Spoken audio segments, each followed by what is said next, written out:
పల్నాడు జిల్లా గురజాల మండలం గోగులపాడులో వైసీపీ ఎన్నికల ప్రచారం జోరుగా కొనసాగింది. గురజాల వైసీపీ ఎమ్మెల్యే అభ్యర్థి కాసు మహేష్ రెడ్డి ప్రచారంలో భాగంగా గత టీడీపీ పాలనపై పలు విమర్శలు గుప్పించారు. పాలిచ్చే ఆవులు కావాలా, ఎగిరితన్నే అంబోతులు కావాలా అని ప్రజలే నిర్ణయించుకోవాలని కాసు వ్యాఖ్యానించారు. చేసుకోండి, మీ పిల్లల్ని హాయిగా పెంచుకోండి అంటున్న ప్రభుత్వం. చంద్రబాబు నాయుడు గారి ప్రభుత్వం ఏమో ఆంబోతులాగా ప్రజల గుండెల మీద తన్నిన ప్రభుత్వం ఆ రోజున. అందుకే అడుగుతున్నా, మీకు ఆవు కావాలా, ఆంబోతు కావాలా? ఈ రోజు మీరు చూడండి, కష్టాల్లో ఉన్న పేదవాళ్ళు వాళ్ళ పిల్లలు చదువుకోవడానికి అమ్మఒడి, విద్యా దీవెన, వసతి దీవెన ఇచ్చాడు.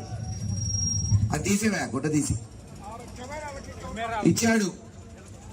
లేదు, ఎక్కడైనా సరే ఈ గోగులపాడు గ్రామంలో ఏ పేదవాడైనా సరే అతనికి జబ్బు చేస్తే హైదరాబాద్ పోయి అపోలో హాస్పిటల్లో వైద్యం చికిత్స చేసుకోవడానికి ఆరోగ్యశ్రీ ఇచ్చాడు.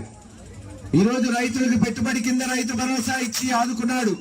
ఇంతెందుకు, గతంలో పెన్షన్లంటే అవ్వ తాతలు ఇక్కడ 15 రోజుల్లో ఎన్నికలున్నాయి.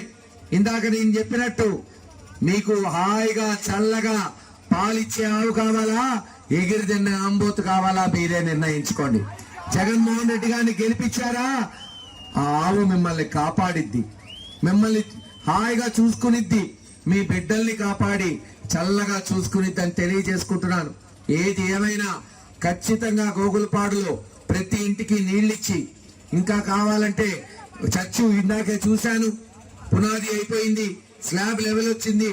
ఇందాక సర్పంచ్ గారు అన్నారు, సార్ ఇంకో 10 లక్షలుంటే చర్చి పూర్తవుతుందని.